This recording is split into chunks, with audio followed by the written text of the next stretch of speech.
大家好，欢迎来到听书学史。今天我要给大家介绍由亚当·格兰特所著的《Hidden Potential 潜能的科学》这本书。今天视频的内容包括以下2个部分：第一，为什么不舍得丢掉？只要放下这一点，潜在能力就会爆发，大脑会变得格外聪明。第二，普通人的逆袭只坚持这一件事，2年后超越天才。我们将围绕这个主题进行深入、彻底的解析。首先是第一部分，为什么不舍得丢掉？只要放下这一点，潜在能力就会爆发，大脑会变得异常聪明。如果要用一句话来概括本书的核心内容，那就是每个人内心都蕴藏着巨大的潜能，关键在于如何将它释放出来。很多人都认为，所谓才能是一种与生俱来的特殊天赋，而不是靠后天努力培养出来的东西。正是这种根深蒂固的观念，使我们总是把那些学习成绩特别优秀的孩子，或从小就在体育、艺术等方面展现出过人天赋的孩子，称为天才。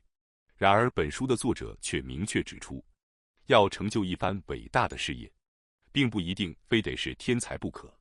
这本书的目的，正是要揭示，像我们这样的普通人，究竟该如何实现那些看似不可能完成的高远目标，其具体路径到底是什么？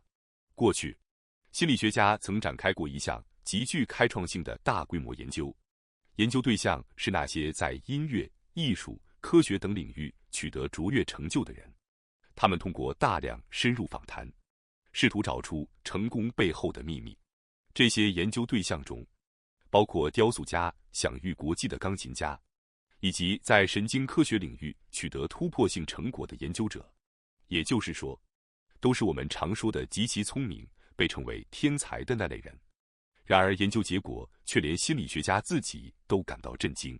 在这些取得巨大成就的人当中，从小就被称为神童的人其实少之又少，反而只是极个别的例外。无论是数学家还是神经科学家，他们在学生时代也并非一定是班级里最拔尖的优等生。也就是说，这些后来成就非凡的人，在童年时期并没有因非凡天赋而受到特别关注，相反，他们更常被评价为拥有异常强烈的动机与持续投入的热情。而这种动机并非天生具备，而是在成长过程中，在后天环境中逐渐培养出来的。因此，这项研究最终得出的结论是，世界上只要有人能够学会的东西，几乎所有人都有可能学会。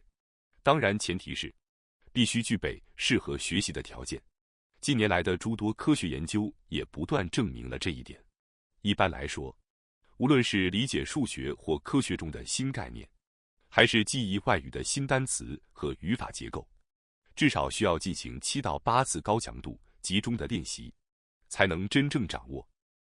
而能够让这种反复练习真正产生效果的最关键因素，正是合适的学习机会、强烈的学习意愿，以及持续进步的上进心。然而，我们在判断一个人的潜在能力时，常常犯下一个严重的错误，只看重他起点处那些看得见的天赋。在这个过度迷信先天才能的社会中，我们往往误以为，只有很早就崭露头角的人，才是真正有前途的人。但事实上，才能真正绽放的时机因人而异，千差万别。仅凭一个人最初的起点，是根本无法预测他最终能够走到多远的。如果只依据最初的结果来评判一个人，那么他内心深处所蕴藏的真正潜能，很可能就会永远沉睡下去，得不到被唤醒的机会。在判断一个人的潜在能力时，最重要的并不是他与生俱来的才能，而是这个人还能进步到什么程度，也就是所谓的成长空间。只要给予学习的机会，并且能够持续保持意愿与动力，那么即便是看起来几乎不可能实现的高目标，任何人都有可能达成。世界上固然有像莫扎特那样从幼年时期就展现出非凡才能的人，但实际上，像巴赫那样需要较长时间才能让才能开花结果的人，数量要多得多。后者并非天生就拥有某种特殊的超能力，他们的大多数能力都是通过日复一日的努力与经验积累，像手工艺品一样被一点一滴打造出来的。真正能够取得巨大进步的人，极少是从一开始就已经完成形态的天才，绝大多数所谓的天才，其实都是经过多年努力塑造出来的。那么，没有特别天赋的我们，究竟该如何取得成就呢？要发现并最大限度地发挥我们内在的潜能，就必须不断拓展自己的极限。正因如此，重要的并不是在达成目标之后所获得的名声、权力或金钱，而是对自己想要完成的事情本身，是否怀有强烈的渴望与向上心。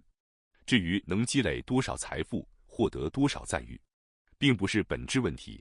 真正重要的，并非付出了多少努力的数量，而是作为一个人，在过程中成长了多少，也就是成长的质量。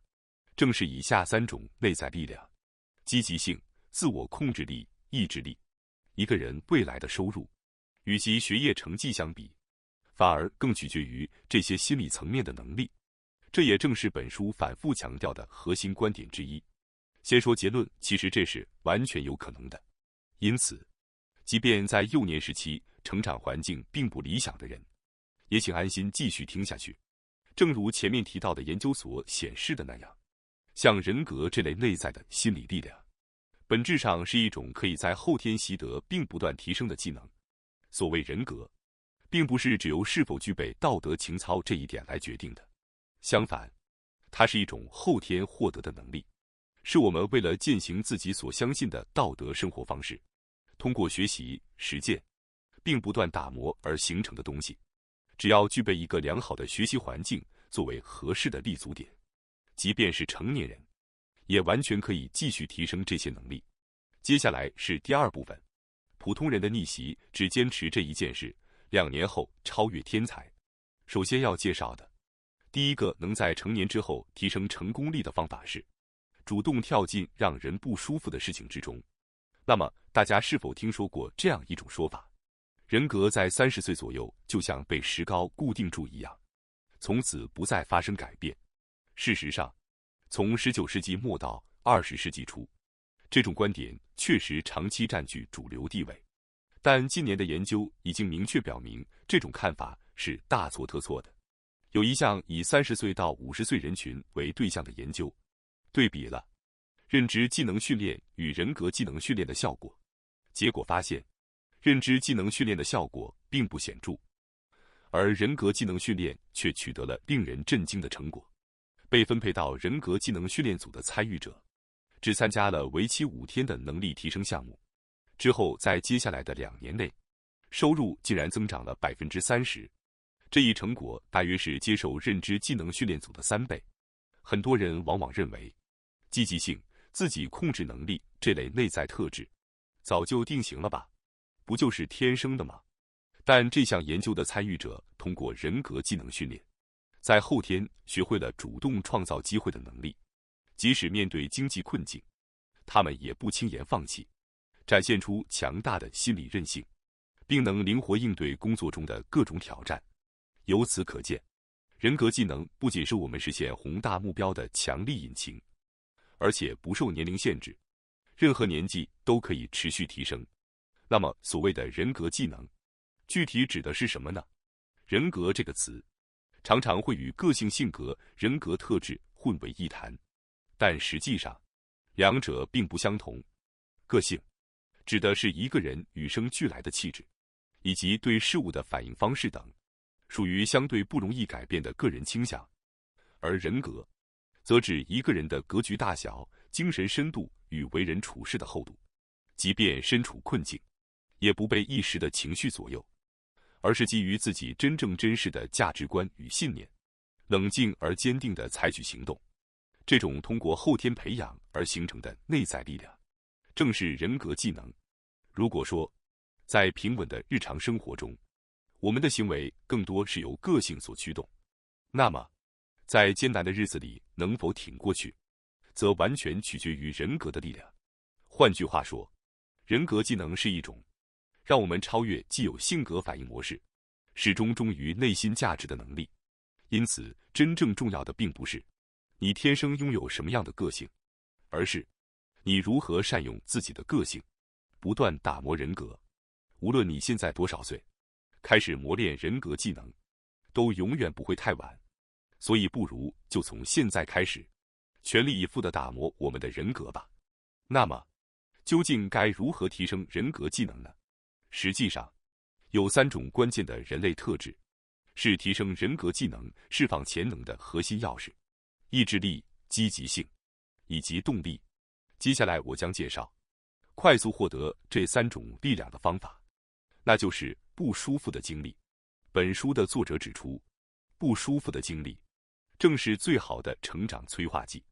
我们不妨以语言学习作为例子，想要自由运用一门外语的人很多，但也有不少人觉得这个目标过于遥远，几乎不可能实现。很多人甚至无法想象自己有一天能把英语说得流利自如。然而，大量研究已经证实，即使在成年之后，人依然可以学会一门新的语言。而在外语学习中，一个极其重要的关键就在于通过经历令人不适的体验，跨越恐惧这道障碍。无论学习什么，当我们直面自己做不到的事情时，都会感到不自在、难受。但正是不断重复这种伴随着不适感的经历，才能真正激发我们内在所隐藏的潜能。以外语学习为例，哪怕还不会说，也要尽早开口，不管内容如何，先和别人进行交流才是关键。当然，在还不会说的时候就去对话，是一件非常可怕的事情。但唯有刻意去经历这些令人不舒服的过程，我们才能真正成长。而要主动正视这些不适的体验，强大的意志力是不可或缺的。因此，意志力在所有人格技能中尤为重要。那么，想要培养意志力，需要具备3种勇气。第一种勇气，舍弃自己深信不疑的最佳方法的勇气；第2种勇气，在心理准备尚未完全到位之前，就跳入挑战现场的勇气；第3种勇气，比任何人都多的去经历失败的勇气。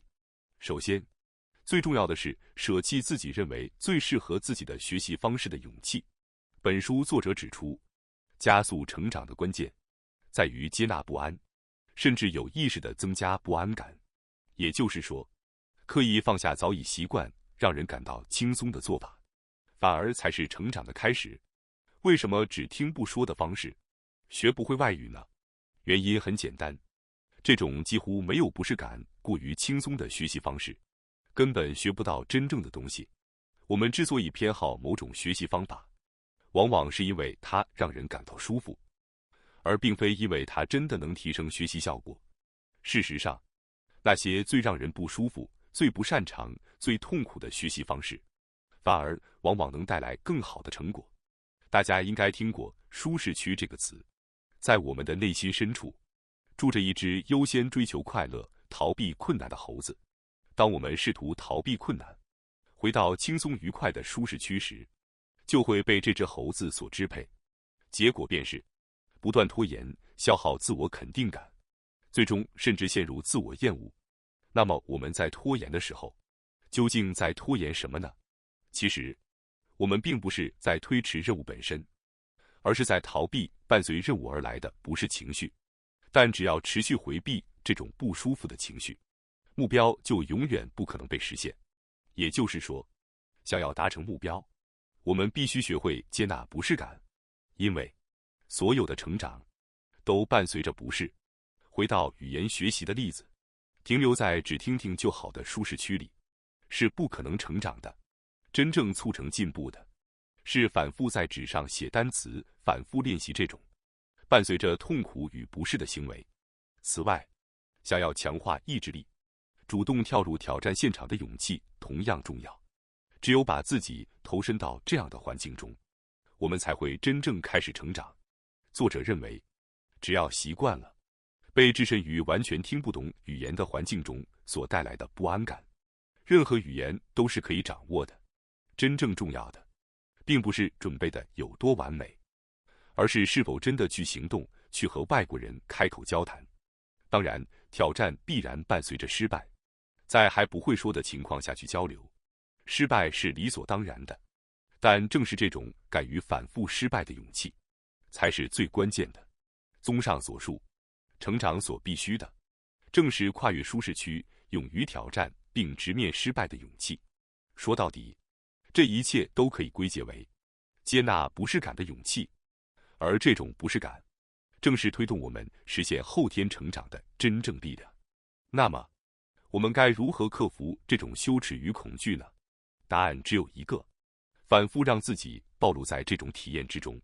这正是心理学中所说的暴露疗法。所谓暴露疗法，就是刻意让自己置身于引发不安的情境中，通过反复接触，逐渐适应，从而减轻恐惧。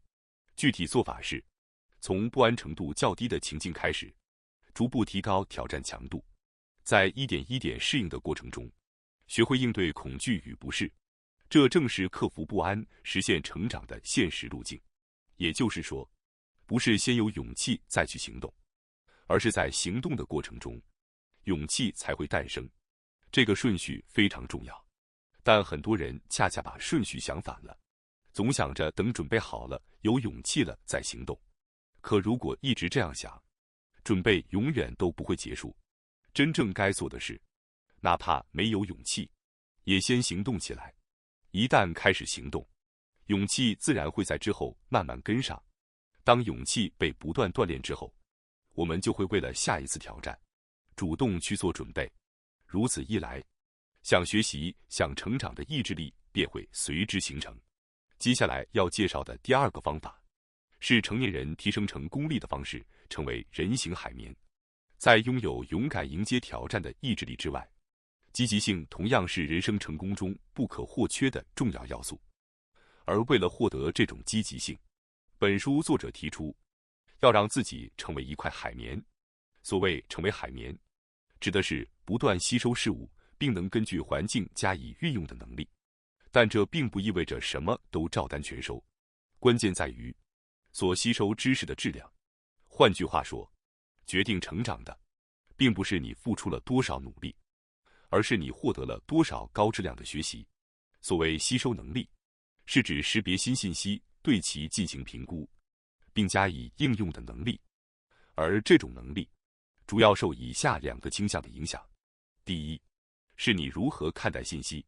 面对进入视野的事物，你是被动的照单全收，还是主动去寻找新的知识与技能？这会极大地影响你的吸收能力。第二，是你为什么要使用这些信息？你是只为了满足当下的个人欲望而使用信息，还是把信息视为自我成长过程中的一部分？这个差别非常关键。以自我为中心，只追求及时满足的人，确实适合短期直接的学习，但往往不擅长从长期视角持续累积知识。因此可以这样总结，想要走向成功，最重要的是成为一个主动型、以成长为导向的海绵型人，也就是不断选择高质量的信息，主动吸收、理解、应用，并将其转化为自身成长的力量。正是在快乐中练习，让练习本身变得有趣，不再是必须学习、必须练习的义务感，而是逐渐转变为我想学、我期待练习的内在欲望。当这种状态出现时，我们便能自然进入心流状态。换句话说，不是让人生被练习所支配，而是让练习与学习反过来滋养人生、丰富人生。在这里，作者特别推荐一种方法，叫做刻意玩乐。所谓刻意玩乐，是指以享受过程为前提，精心设计用来提升技能的一系列活动。这种方法不仅适用于语言学习，也适用于职业技能训练，甚至可以运用到体育等各个领域。简单来说，刻意玩乐就是把练习和学习彻底游戏化。当练习变成游戏，成长便不再是一种负担，而会成为一种令人期待的体验。那么就从今天开始吧，哪怕一点点，去行动，去尝试，去玩着成长。感谢大家收看今天的节目。如果你喜欢我们分享的内容，记得点赞、订订阅并开启小铃铛通知，第一时间获取我们的更新。在下次的节目中，我们将继续为大家分享更多有益的书籍。再次感谢大家的支持，我们下期再见。